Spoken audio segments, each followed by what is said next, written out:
네, 하루의 경제 주식 마무리. 오늘도 저희 경주마와 함께 하시죠.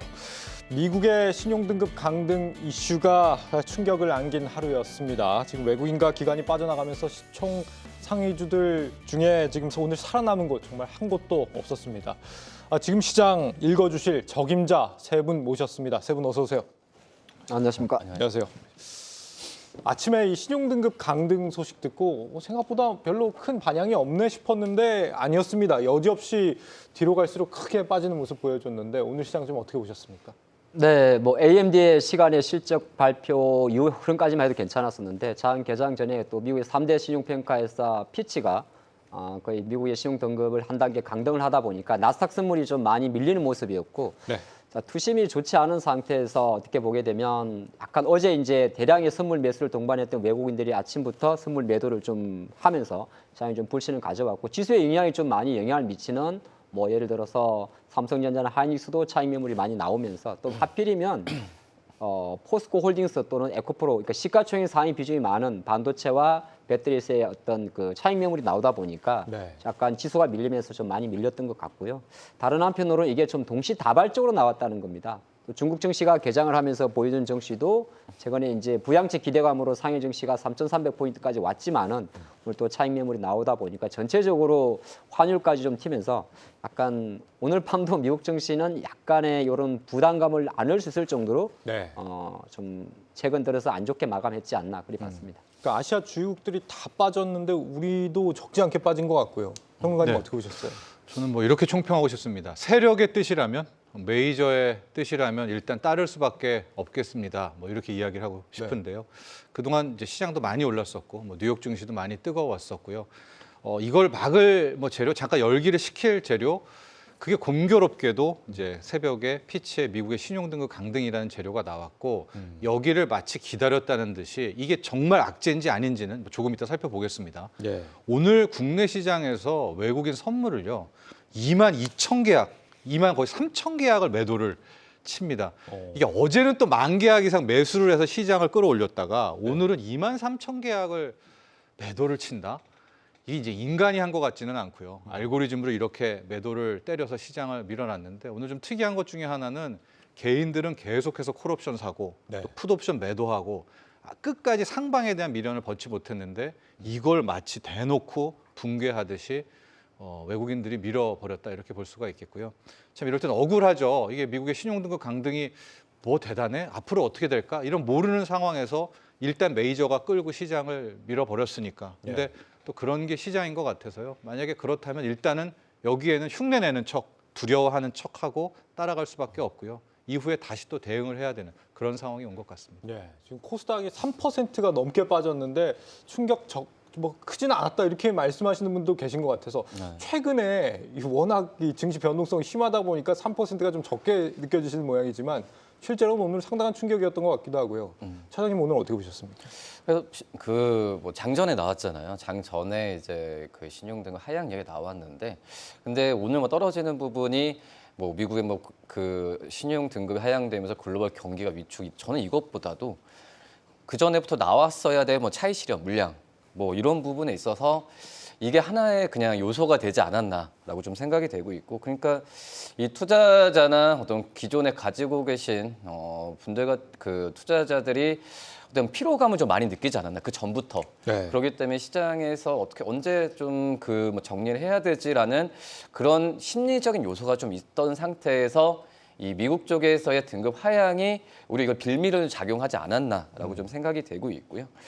그렇기 때문에 오늘 미국 증시에 대한 영향, 미국 증시가 어떻게 반응하냐에 따라서 또 내일 또 이런 그 우리나라 증시가 또 이런 그 차익 실현 빌에 대한 또 나올 가능성도 있다라고 좀 판단이 되고 있거든요. 하지만 미국 증시가 이거에 대해서 별 반응을 크게 좀 보이지 않는다고 한다면은 다시 한번 또 이제 변동성 장세가 또 이루어질 가능성이 있지 않을까라고 좀 생각이 들어서 저는 약간 좀 단기적인 좀 이슈이지 않을까라고도 조심히 좀 말씀을 좀 드리도록 하겠습니다. 네, 지금 미국도 시장에서 벌써 폭락의 분위기가 나오고 있다라는 시청자분들의 의견도 계신데 미국의 신용등급이 강등된 게 지난 2011년에 S&P가 한번 이제 내린 이후에 지금 12년 만이란 말이죠. 2011년 당시에도 증시가 뭐 크게 좀 조정을 받았고 우리도 한 20% 이상 네. 조정을 받았던 걸로 기억을 하는데 말이죠. 지금 이번과 그때는 좀 다르다 이렇게 보시는 분들도 있고 좀 어떻게 보고 계십니까? 그 상황은 좀 유사한 측면이 있었습니다. 그러니까 네. 2011년 8월 2일이었었고요. 그날 기억이 생생한데 그 전, 그러니까 2011년 7월 한 달 동안 미국의 민주당과 공화당이 맨날 싸웠습니다. 이게 부채 한도를 늘려야 되는데 네. 그때도 역시 민주당은 늘려야 된다, 공화당은 못 늘린다. 이걸 티격태격 하다가 8월 2일 날 2011년 극적 타결을 봅니다. 그래서 이제 합의했어. 상향 조정을 했어. 그래가지고 그때 당시에 이제 전문가들이랑 다 얘기를 하다가 이제는 타결이 됐네. 네. 그럼 이제 악재는 끝났고 오늘 밤부터 뉴욕 증시, 세계 증시는 다시 오르겠네라고 이야기를 했는데 그날 밤 8월 2일에서 8월 3일로 넘어가는 날 이제 S&P 미국의 이제 3대 신용평가사 중 하나죠, 세계. 네. S&P가 처음으로 미국의 신용 등급을 이제 탑 트리플 A에서 이제 강등을 쳤고요.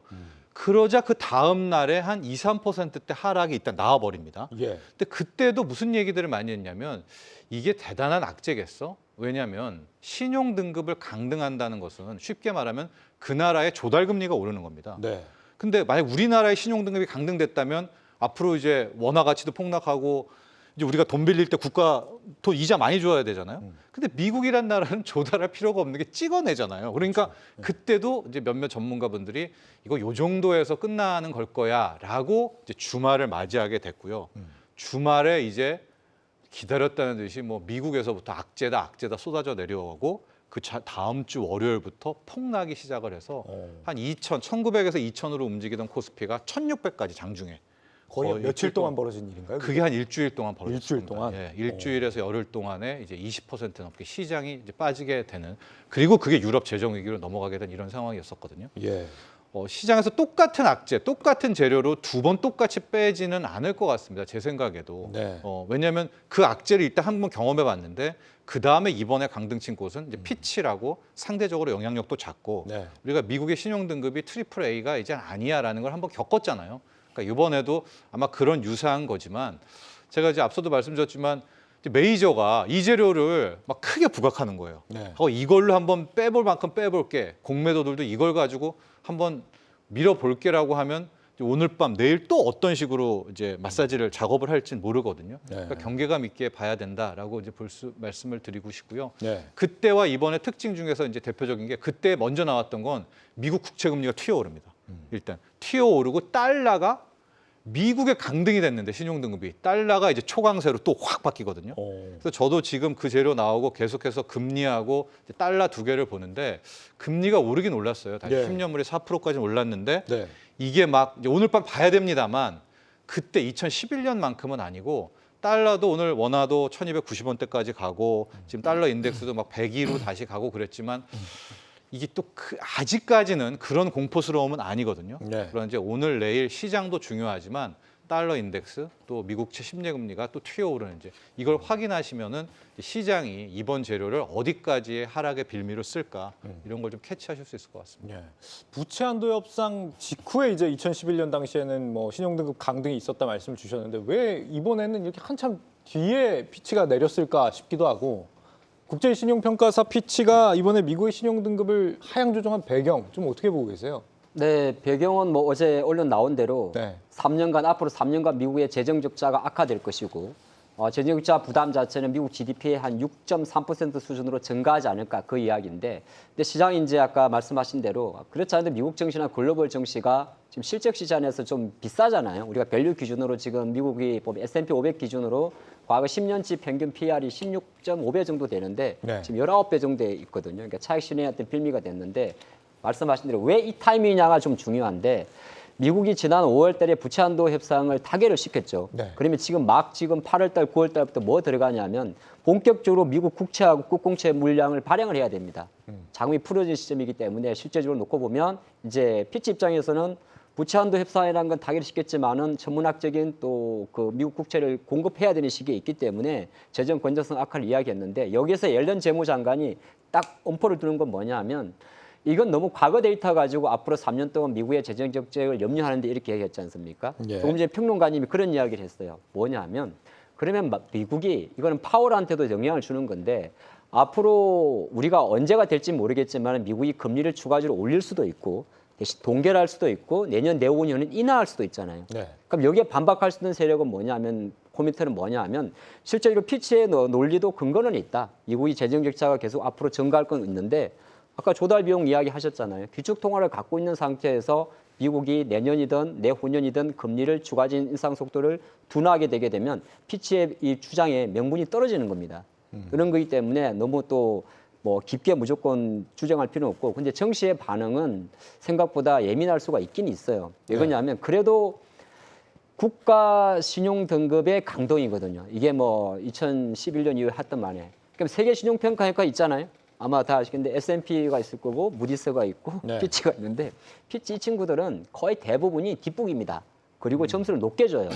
그럼 지금 미국 기준으로 놓고 볼 때 S&P는 미국의 국가 신용 등급을 가장 최고 등급 AA를 주고 있고 무디스가 약간 한 단계 미칩니다. 그러니까 전체 신용 등급 그레이드로 봤을 때 네. 제가 거꾸로 알고 있나요? 예. 무디스가 그러니까 S&P가 한 단계 낮춘 상태인 그래요? 거죠? 네. 예, 예. 뭐 anyway 예. 어쨌든 간에 중요한 건 뭐냐면 향후에 우리가 지켜볼 것은 무디스나 S&P 향후 행보가 중요한 겁니다. 지금 당장 피치의 어떤 신용등급 강등에 있어서 그렇게 많이 뭐 신경 쓸 건 아닙니다만은 세 가지 포인트가 있을 것 같아요. 아까 말씀하신 대로 정말 미국의 달러화가 다시 초강세로 가는지, 이는 달러가 좋아서 강세 가는 게 아니라 위험 자산에 대한 회피 현상이고, 그다음에 네. 과연 무디스와 S&P의 추가적인 행보가 어떻게 진행되는지 지금 당장 나오진 않겠죠. 그걸 지켜보는 게 더 중요할 것 같습니다. 예, 지금 앞서서 이제 평론가님 말씀하신 게 미국의 국채 금리가 지금 치솟아 있는 상태에서 국채 금리가 어느 방향으로 튈지 지금 이 부분을 굉장히 주목해서 봐야 되는 상황인데 아무래도 국채 금리가 오르게 되면 미국의 뭐 시장 금리, 대출 금리 같은 것도 상승을 할 수가 있고요. 증시에는 하방 요인이 될 수밖에 없는 요소입니다. 이게 4%대 초반일 때가 이제 실리콘밸리 사태가 있었던 그 악몽이 떠오르거든요. 지금 국채 금리 좀 걱정할 만한 수준입니까? 그래서 오늘부터 해서 한 일주일이 굉장히 중요할 것 같아요. 말씀하신 대로 4%가 넘는다. 만약에 4.1까지 가게 되면 이거 또 악몽이고요. 네. 우리가 과거에 최근에 한 3개월간 있었던 이것도 물론 돈으로 다 메웠지만 그 악재들 또 나옵니다. 이게 해결된 게 없었거든요. 이게 돈으로 떼어준 거지.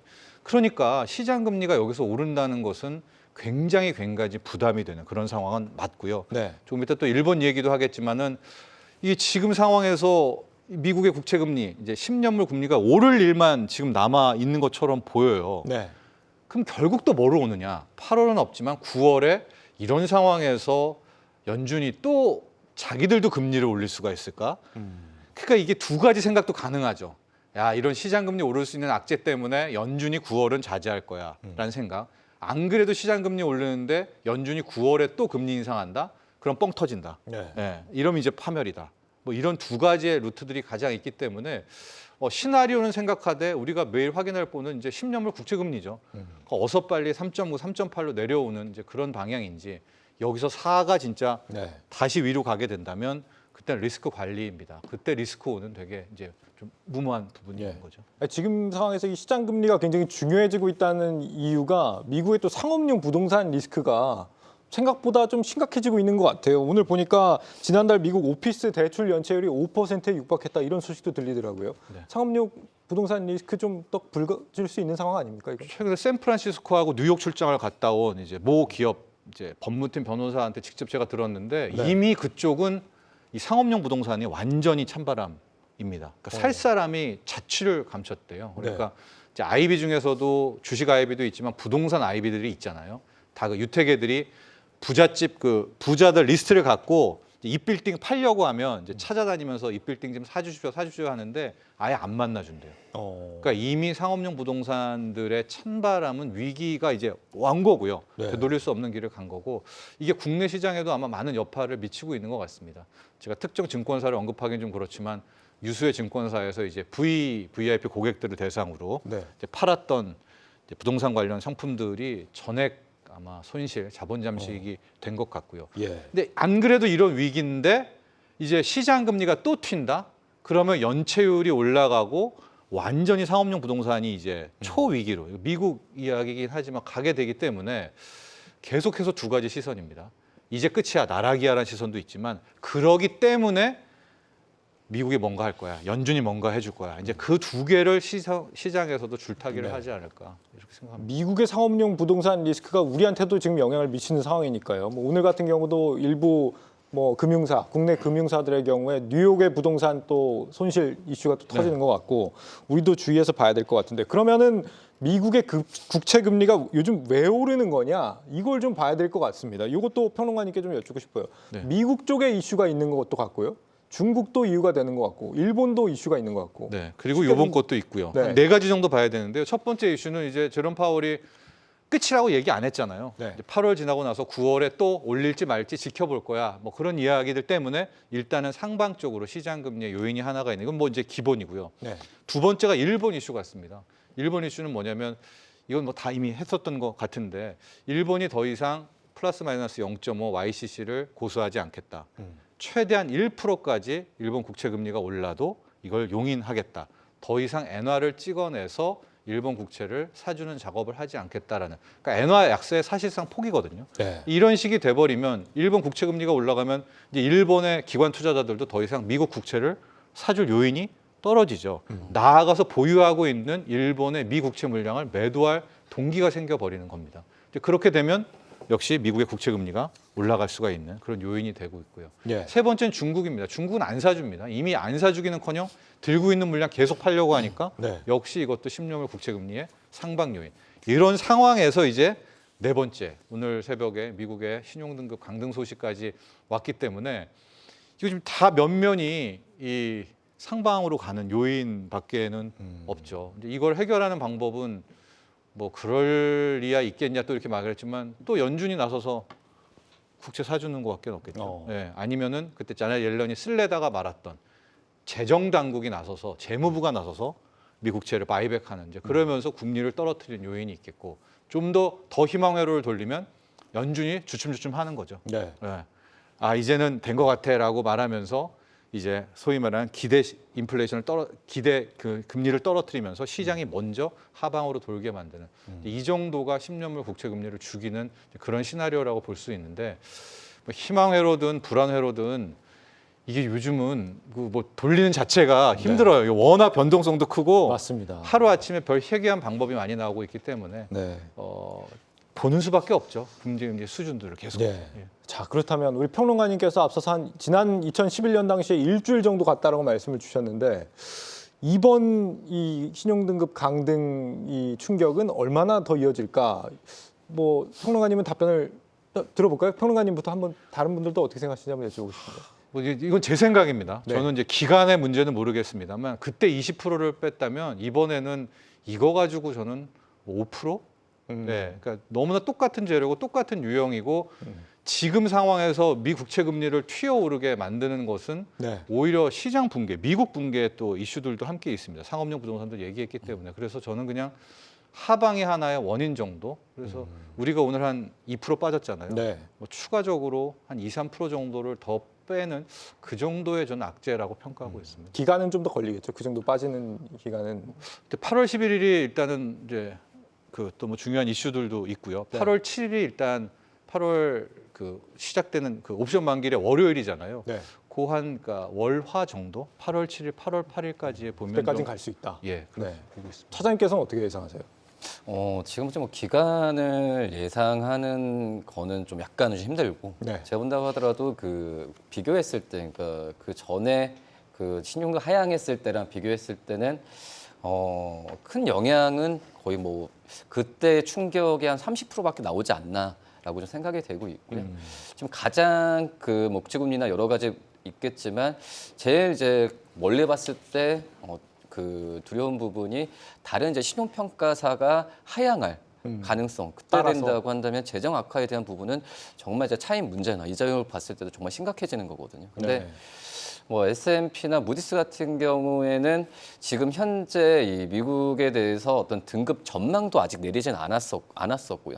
또 이제 관찰 대상에 대한 부분도 뭐 지금 이제 피치 같은 경우는 그 전에 이제 부정적에 대한 부분을 편입을 했었는데 지금 이제 S&P나 이 무디스 같은 경우에는 아직 움직이진 않는 상태이기 때문에 뭐 급격한 어떤 추가적인 이 등급 하향은 없을 것으로 지금 생각이 되고 있어서 예. 뭐 그때 당시에는 뭐 다른 이제 신용기관이나 여러 가지 부분에 있어서도 좀 우려스러운 목소리가 나왔는데 지금 약간 그런 목소리는 나오지는 않고 있다라고 좀 생각이 되고 있고 앞서서 근데 또 일본 얘기를 좀 하셨는데 네. 우리 오전에 봤을 때 이 도쿄의 채권 시장 쪽에서 이 미국제 10년물 금리가 오히려 지금 올랐던 부분이 좀 있었거든요.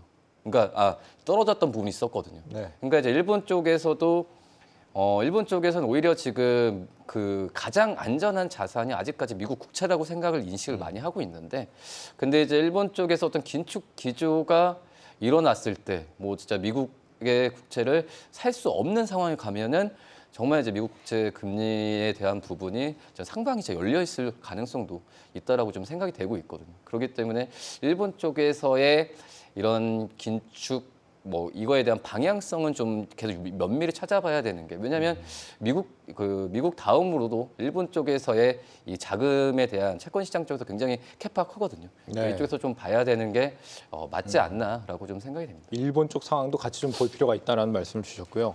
하 대표님은 이 이슈가 얼마나 간다고 보십니까? 이 충격이?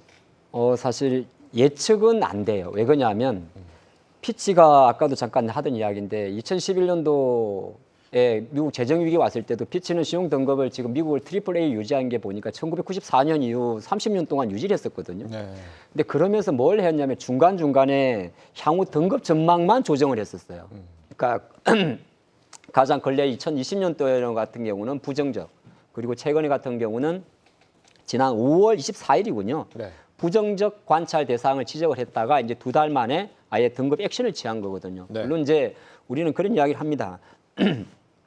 무디스 같은 경우는 거의 친미 성향이니까 가장 좋은 등급을 주고 있는 거고 S&P 같은 경우는 이제 한 단계 낮은 건데 뭐 시장에서는 뭐 갑작스러운 어떤 이슈 자체에 약간 신경을 쓸 것 같아요. 그래서 저는 왜 그러냐면 여기서 뭐 앞으로 얼마가 하락할 것 같습니다. 뭐 이런 거를 예측한다는 건 어려울 것 같고 네. 가장 중요한 거는 한 30년 동안 투자 등급 전망만 조정을 했지 실제 액션을 취하지 않은 피치가 그래도 액션 자체를 취했다는 거거든요. 네. 그럼 미국의 국가 신용 등급이 어느 정도 수준이 됐냐면 원래 피치 기준으로 트리플 A를 주는 데가 미국, 네덜란드, 덴마크, 호주라고 합니다.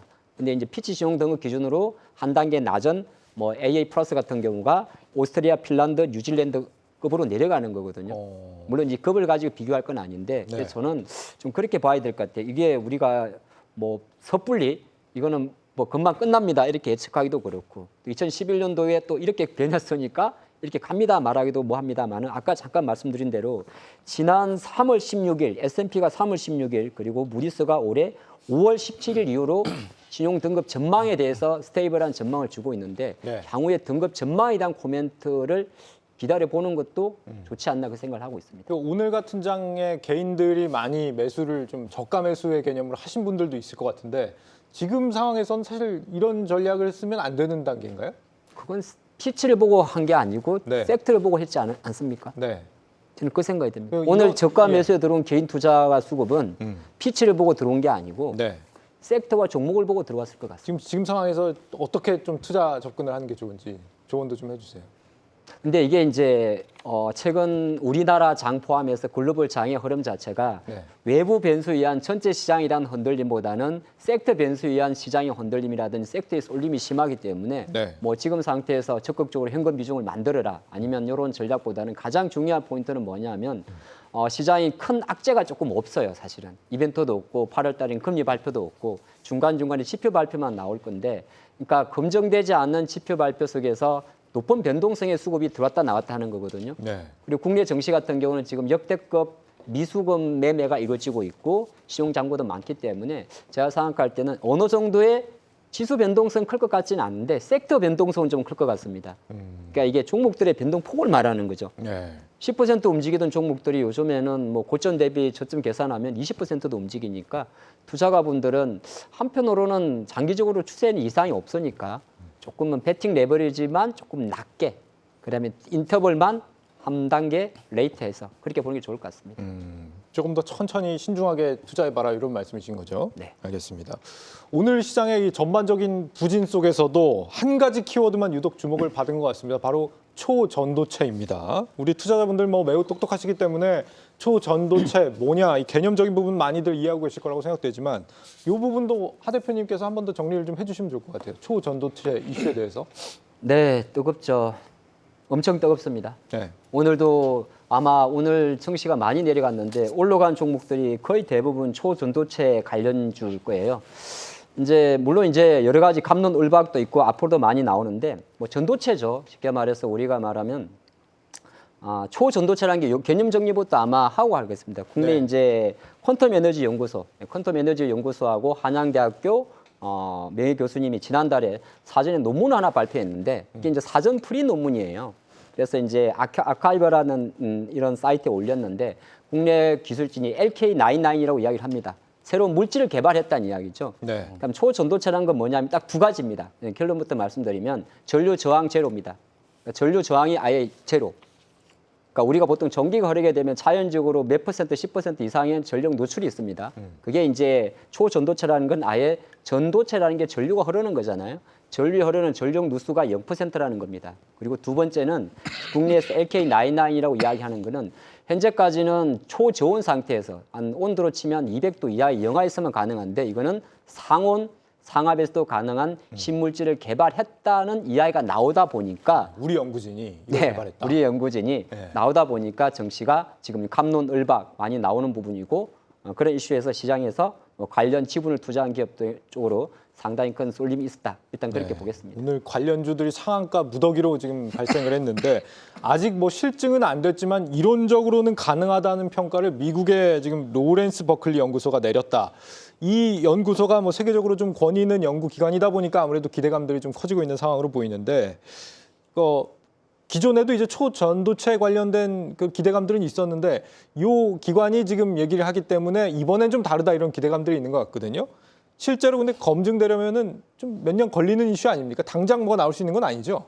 그건 지켜봐야 되는 부분이고요. 지금 이제 올랐던 이뭐 사이트나 뭐 이런 걸로 봤을 때 그 전이나 그 전에랑은 좀 많이 틀렸던. 왜냐하면 논문도 있었고요. 네. 논문도 하고, 근데 논문이라는 부분도 이제 쉽게 들어가서 확인도 할 수 있는 그런 부분이기 때문에 지금 현재 좀 이거에 대해서 좀 더 그 확실한 것보다도 가까이 있는 것 같아요. 이거에 대해서 많이 좀 초전도체에 대한 관심이 높아지니까 이 종목들에 대해서 그전보다 관심이 더 높아지는 그런 상황이다라고 생각이 되고 있고, 결론을 본다고 한다면은 이제 초전도체가 제가 봤을 때는 한마디로 뭐 전기에 대한 손실 부분을 줄인다는 거거든요. 네. 그렇게 됐을 때 산업적으로 어떤 효과나 이런 부분에 있어서 이제 실적이 어떻게 잡히고 이런 부분을 기대를 하니까 지금 이런 부분에서 주식으로 이제 얘기할 수 있지만, 근데 아직은 말씀드렸다시피 이게 검증도 필요하고 이거에 대한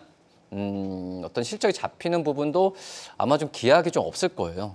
당장. 그렇기 때문에 지금 너무 좀 주가가 약간 광폭이라고 할까요? 그러니까 너무 이제 뭐 제2의 2차 전지 뭐 이런 생각이 들면서 좀 유동성이 강하게 몰리는 것으로 좀 판단이 되고 있는데, 뭐 그렇기 때문에 지금 이제 기대감만 원래는 있어야 되는 상황인데 네. 좀 이거에 대해서 너무 좀 앞서 나가서 주식이 너무 선반영하지 않나라고 좀 판단도 되고 있습니다. 네. 그런 차원에서 지금 초전도체 연결되면서 굉장히 많은 상한가들이 나오다 보니까 어떻게 보면 약간 좀 불안한 마음도 들기도 하고요. 이 초전도체 관련주들 좀 어떻게 보고 계세요? 국내에서는 잘 못 보고 있고요. 네. 네, 그냥 상한가 같구나 보고 있고, 이제 미국에 AMSC라고 해서 아메리칸 슈퍼컨덕터가 있거든요. 네. 그거는 좀 계속해서 좀 보고 있는데, 네. 그 아메리칸 슈퍼컨덕터의 한 2000년부터의 주가 흐름을 보면 진짜 대폭등, 폭등, 폭락을 하다가 이게 지금 다시 고개를 들고 이렇게 올라왔거든요. 근데 네. 많이 갔을 때는 뭐 $300, $400도 이게 갔었더라고요. 네. 네, 2007년, 8년, 9년 이런 시점에서 그런 거를 보고 있으면 지금 미국도 이 초전도체 영향을 지금 네. 받고 있구나. 미국의 투자자들도. 그래서 저는 미국의 아메리칸 슈퍼컨덕터를 당분간 좀 보면서 네.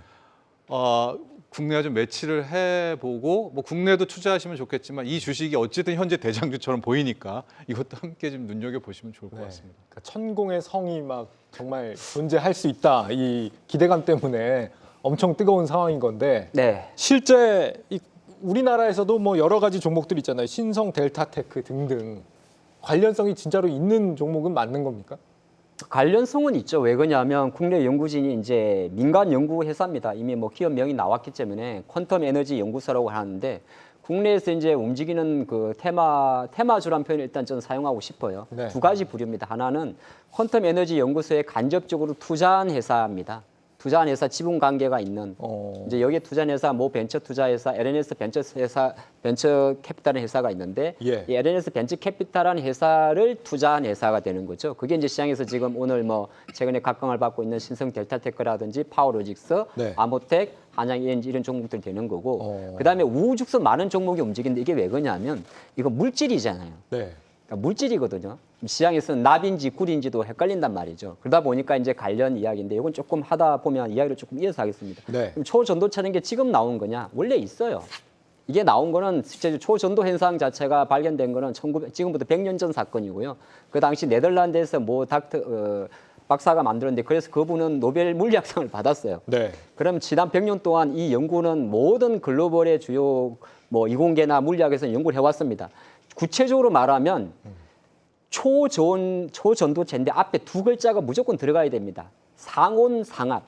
그러니까 초저온이 아닌 낮은 각 온도가 아니라 우리 일상적인 온도에서도 자기 부양이 가능한 거냐. 그다음에 초전도 현상을 구현하기 위해서는 그러니까 상당히 낮은 온도가 필요하고 고압이 필요하는데 상압이란 건 뭐냐면 일반적인 압력에서도 그러면 우리가 지금 뭐 여러 저기서 보게 되면 갑자기 서울에 세비섬을 붕 띄우는 이미지도 뜨고 있지 않습니까? 네. 그럼 제일 먼저 생각나는 섹터는 뭐냐면 바로 우리가 머릿속에 생각하고 있는 일본 그 자기 부상 열차예요. 그러니까 초전도 현상은 결정적으로 저항값 제로하고 마이서너 효과라는 게 있는데 마이서너 효과가 자기장을 밀어내는 효과가 있는 겁니다. 네. 그러니까 지금 영상들 보게 되면 밑에 전도체 위에다가 자석을 띄우고 있을 거예요. 근데 이게 지난 100년 동안에 여러 가지 이야기가 나와요. 데이터 조작이다 아니면은 실제적으로 검증하지 못했다. 그래서 국내의 많은 연구진들도 그러면 이제는 오늘 보니까 서울대하고 몇 개 유사 기관에서 우리가 실证검증 학회까지 또 만들어졌습니다. 그러니까 이건 한국만의 이슈는 아니고요. 보기 때문에 좀 지켜는 봐야 되는데 아까 뭐 말씀하신 대로 이게 당장 어느 정도 되면 실증 검증 되겠습니까에 대한 이야기는 사실 우리가 쉽게 결론 내릴 수 있는 이슈는 아닌 것 같습니다. 네. 우리 가나다님께서 여기도 천공이야 이러는데 그 천공이 아니고요. 다른 천공을 말씀드린 거고.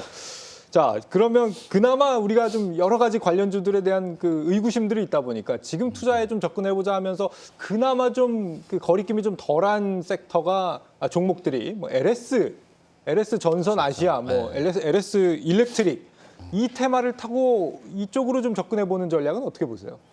글쎄 우선은 이 초전도체 테마로 믿고 접근하는 건 아닌 거라고 좀 먼저 말씀을 드리도록 하겠고 다만 이제 좀 몸에 와닿는 그러니까 이 초전도체라는 게 뭐 꿈의 기술이라고 하잖아요. 왜냐하면 이게 지금 전기차로도 어떻게 보면 앞서서 제가 말씀드렸던 게 이 전력 손실을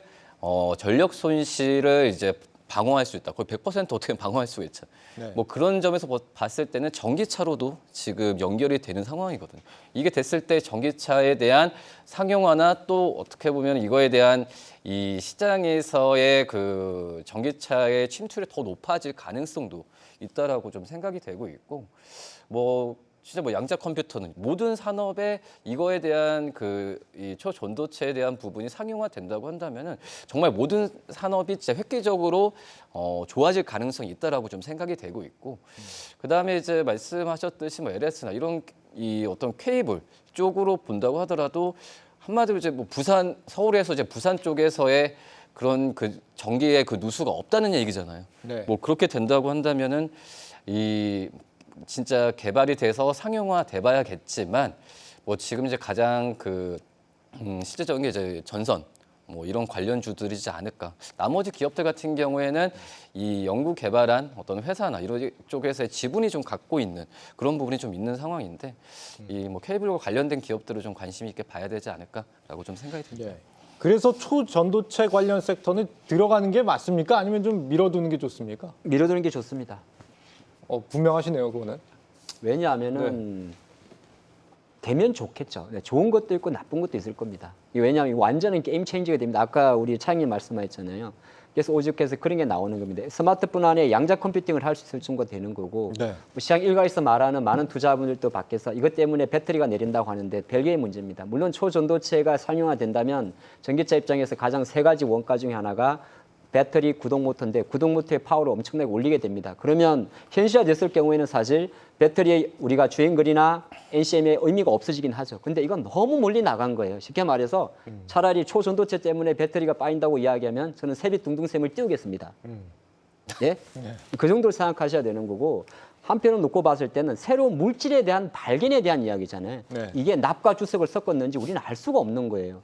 이 논문이고 하나의 어떤 물체를 조합을 하다 보니까 상온에서 진짜 일반적인 우리 지금 공기 속에서 초전도 현상을 발견하는 신물질을 개발했다고 발표한 거지 정식 논문도 아니란 말이에요.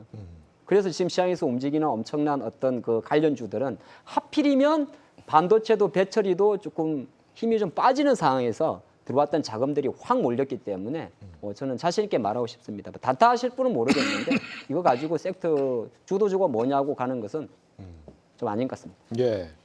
말씀하신 것처럼 오늘 코스닥 급락의 주역이라고 한다면 단연 2차 전지 쪽에 그 타격을 좀 생각해 볼 수 있을 것 같은데 미신용 등급 강등 여파를 2차 전지 쪽이 좀 크게 맞는 것 같아요. 뭐 둘이 연관성은 있지는 않겠지만 이 부분 어떻게 보셨어요? 그러니까 낮에였었죠. 여의도에 이렇게 잠깐 갔었다가 이제 사람들이 있는데 갔었는데 그런 이야기들을 좀 나누고 계시더라고요.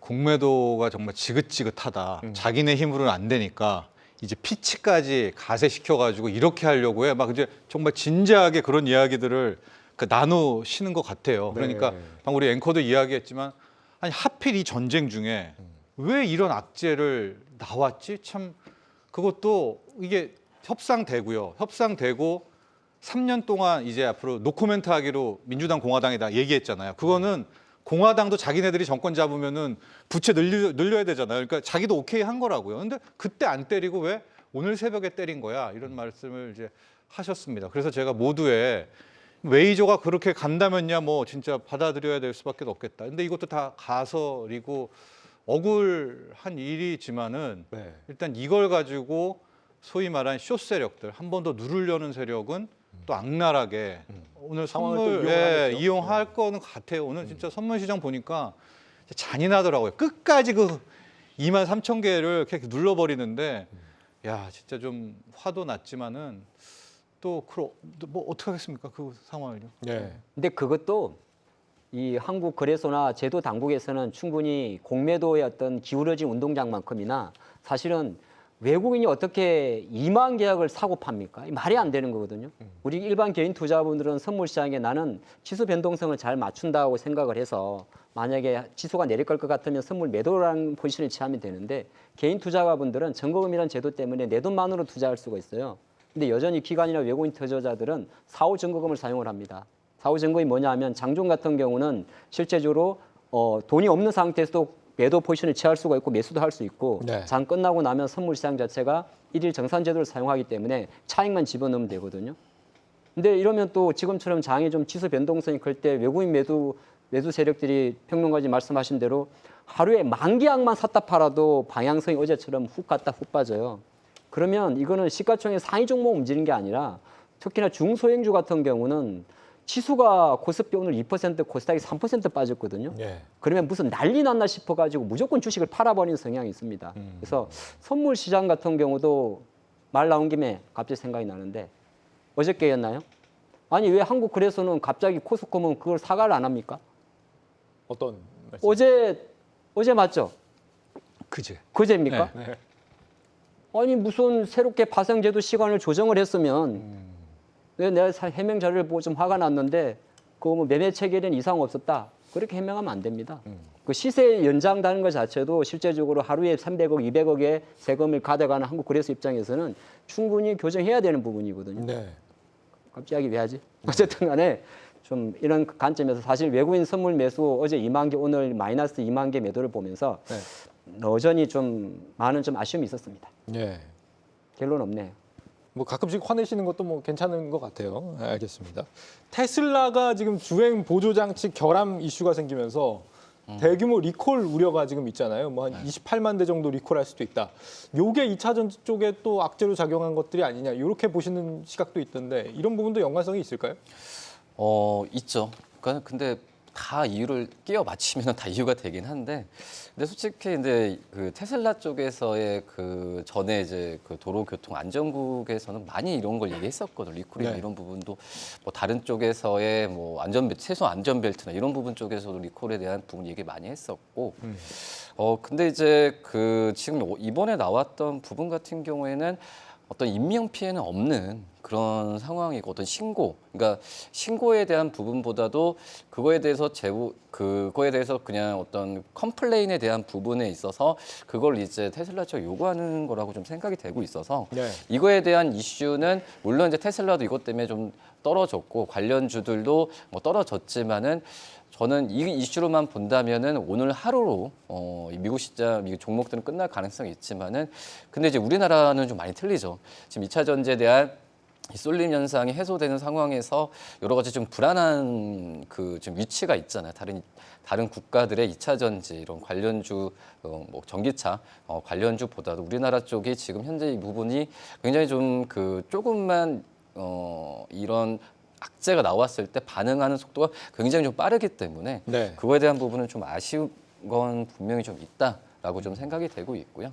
그러니까 이제 뭐 많이 떨어진다, 그러니까 2차 전지주들이 이제 뭐 떨어진다 이런 것보다도 제가 봤을 때는 이제 이거에 대한 그 어떤 주도주가 좀 바뀌는 과정이라고 좀 러프하게 좀 생각하시면 될 것 같아요. 그렇기 때문에 과도한 우려감을 기존에 가지고 계신 투자분들도 가지피는 것보다는 좀 종목 포트도 좀 다양하게 해서 좀 대처하는 게 맞지 않나라고 좀 생각이 됩니다. 네. 하 대표님 지금 2차 전지 그 관련 뭐 발언하신 뒤에 네. 뭐 잘생겼다는 시청자분들 의견이 갑자기 나오고 있는데 어쨌든 기울어진 운동장 고쳐주시고요. 테슬라 이야기 좀 하겠습니다. 네. 근데 이거 상관없습니다. 상관없습니까? 국내 2차전지 포스코홀딩스의 75만 원과 에코프로 BM의 에코프로의 150만 원 테슬라가 만드는 건 꼭 아니거든요. 물론 상관이 없다는 말은 너무 단정적인 표현은 그런데 테슬라 이야기를 조금 했었으니까 보면 네. 우리가 생각하는 통상의 리콜과는 다른 거죠. 왜냐하면 이번에 나온 거는 테슬라의 올해 23년도 모델 Y와 모델 3 28만 대에 대한 리콜 가능성인데, 사건의 발생은 조향 장치니까 상당히 중요하죠. 핸들이 안 꺾이는 거잖아요. 네. 이러는 방향으로. 근데 테슬라는 이건 사실 2021년도도 있었어요. 그때는 모델 X와 모델 S입니다. 그건 4만 대. 근데 왜 갑자기 4만 대에서 28만 대냐? 그건 왜 그러냐면 지금 테슬라가 연간 분기량 한 50만 대 미만을 파는데 여기에 50% 이상이 모델 S, 모델 Y니까 판매들수 입장에서는 28만 대 숫자가 나오는 거고, 네. 테슬라는 이걸 자체 가지고 어떤 방식으로 리콜을 하냐면 OTA 방식을 사용을 합니다. 그래서 무슨 소프트웨어 방식이기 때문에 일단 실제적으로 뭐 좋다는 말은 아니고 어느 정도 테슬라 이슈와 배터리 오늘 조정폭을 연결하기에는 조금 괴리감 있지 않나. 예, 저는 일단 그렇게 보겠습니다. 근데 지금 2차 전지 섹터에 대한 경계감들도 좀 있고요. 이번에 이제 신용등급 강등 이슈도 있고 여러 가지가 맞물리다 보니까 코스닥 인버스 쪽 생각하시는 투자자분들이 좀 있는 것 같아요. 실제로 뭐 코덱스 코스닥 150 선물 인버스 ETF에 한 달 동안 6,500억 원이 몰렸다라고 하는데, 제가 뭐 인버스 투자에서 칭찬받는 분들 별로 보진 못한 것 같은데 이분들 잘하신 선택인가요? 하나만 하십시오. 하나만 하라고. 네, 지수 내려갈 것 같으면 주식 팔고 쉬시고, 예, 올라갈 것 때 매수하시고, 괜히 외국인처럼 하루에 10,000 계약, 20,000 계약 가지고 핸들링 할 거 아니면 네, 지수 예측해서 방향성 매매 안 했으면 좋겠습니다. 알겠습니다. 요즘은 단기 투자이기 때문에 제가 봐도 인버스 투자나 이런 부분은 지금 거래량만 본다고 하더라도 이걸 이제 중장기적으로 생각해서 투자하시는 분들은 거의 없을 거라 생각이 되고 있고, 단기적인 어떤 지금 시장 상황 때문에 트레이딩 관점을 하기 때문에 이거에 대한 어떤 뭐 거래량이 많이 몰렸으니까 뭐 이걸 사서 뭐 갖고 가자 이렇게 생각을 하시는 거 아니지 않나라고 좀 판단이 되고 있습니다. 예. 포스코 홀딩스는 60만 원 아래로 이제 오늘 보니까 내려왔던데, 모건 스탠리의 매도 리포트가 굉장히 좀 영향을 미쳤다고 보여지거든요. 보름 안에 무너질 거다. 굉장히 평소보다는 좀 강경한 이런 리포트를 낸 건데, 네. 좀 배경을 어떻게 보세요, 이 부분? 목표 주가는 높였죠. 네. 40만 원에서 44만으로 높여놓고 이제 동일 비중, 그냥 웨이트를 두다 하다가 이제 비중 축소를 가게 됐고, 네. 이제 문제의 그 발언을 이제 하게 된 겁니다. 이제 그 뭐 일주일, 보름 네. 이런 리포트는 좀 굉장히 이례적이기는 그렇죠. 하죠. 예. 네. 그래서 좀 많은 의도도 느껴지는 이제 그런 모건 스탠리의 뭐 리포트였다 이렇게 볼 수가 있을 것 같은데 포스코홀딩스를 비롯해서 이제 신용도 쌓이고 미수도 쌓이고 그러잖아요. 네. 근데 뭐 그런 왜 이런 리포트를 냈나 이렇게 보면 신용이 늘어나는 것과 좀 미수가 많이 늘어나는 것이 약간 다른 게 미수 같은 경우에는 어쨌든 3일밖에 시간이 없지 않습니까? 네. 근데 미수가 좀 많이 늘어났다는 부분은 좀 걸렸던 뭐 그런 부분이기도 한데 글쎄요, 모건 스탠리가 왜 이렇게 기간까지 정해놓고 이런 리포트를 저 유명한 대형 IB가 이런 식으로 내야 됐었을까? 거기에 대해서는 좀 아쉬움이 많이 있죠. 예. 왜냐하면 그러는 건 아니죠. 이 신이 아닌 이상 주가를 어떻게 맞춥니까? 이런 기간까지 둔다는 것은 예. 좀 심했던 그런 리포트이기도 합니다. 그래서 2차 전지주들의 이 8월 앞으로의 흐름을 좀 어떻게 좀 예상하고 계신지 하 대표님께 짚고 넘어가 보죠. 예. 이름만 모건 스탠리고 매도 리포트는 한국 사람입니다. 음. 네, 신땡땡님이시고요. 예. 근데 올해 27월 달까지 기준으로 외국인 수급이 6월 달까지 늘 13조 원, 5월 달까지 6월 달에 1조 원, 7월 달에 마이너스 2조 원. 그러면 토탈 지금 누계는 10조 원인데 이 중에서 포스코 홀딩스에 대한 외국인 누적 매도는 8조 원이 넘습니다. 네, 그런 금액이고, 그러니까 사실 이제 저는 이게 애널리스트 시각하고 틀려요. 최근에 이제 증권사 애널리스트 제가 모건 스탠리 포함해서 뭐 여러 증권사 봤는데 비교 분석 자체를 배터리 소재 업체의 시가총액이 쉘보다 배터리보다 높다는 거거든요. 이건 네. 말이 안 된다. 과거 평균의 데이터를 분석하는 거잖아요.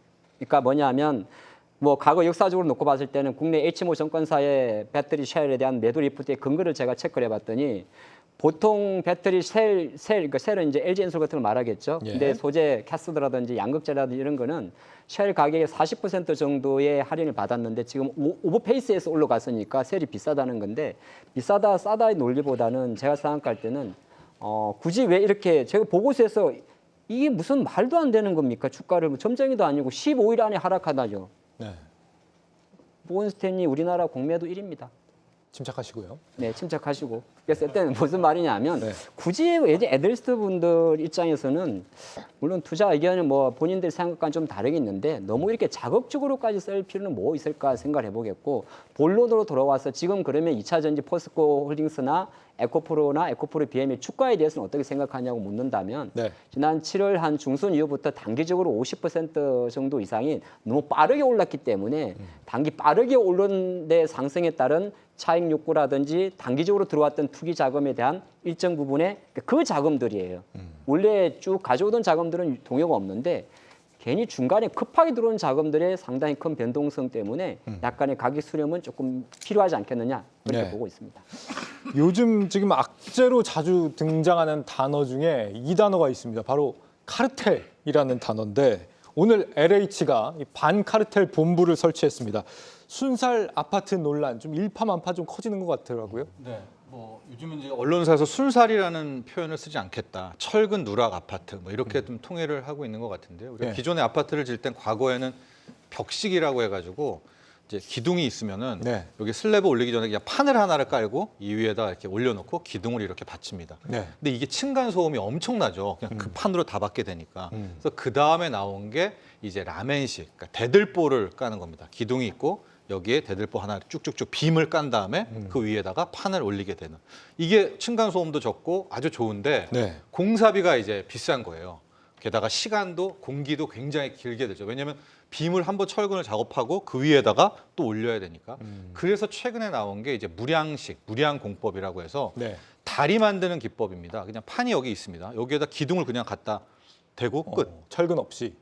아니요, 근데 여기서부터가 중요하죠. 네. 이렇게 끝인데 이렇게 되면 무슨 문제가 있냐면 하중을 받을 때 이게 이렇게 돼버리면서 네. 기둥만 솟구치고 이렇게 빠져버릴 수가 있잖아요. 예. 그래서 이 무량식을 할 때는 필요에 따라서 여기에 보강근이라는 거를 이렇게 두릅니다.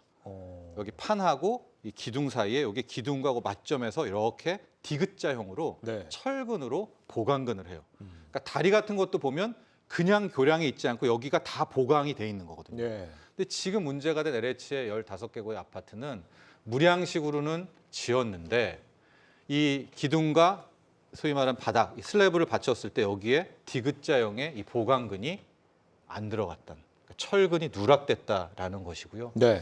더 중요한 문제는 이걸 시멘트로, 콘크리트로 다 막아버렸기 때문에 뭘 다시 검사를 한다고 하더라도 이 기둥에는 보강근이 들어갔고 이 기둥에는 안 들어갔고 이거를 이제 알 수가 없다는 겁니다. 네.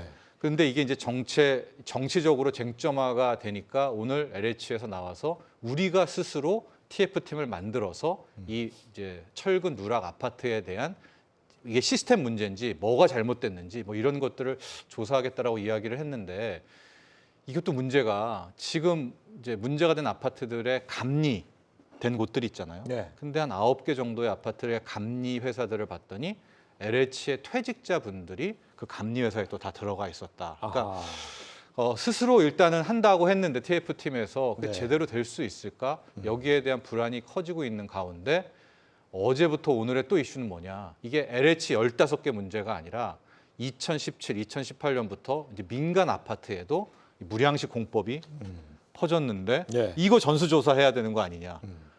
그러면 이제 우리 건설사, 그럼 주식으로는 건설주들이 또 여기에서 불확실성이 나오는 거지 않습니까? 그렇죠. 이렇게까지 이야기가 이어지고 있는 겁니다.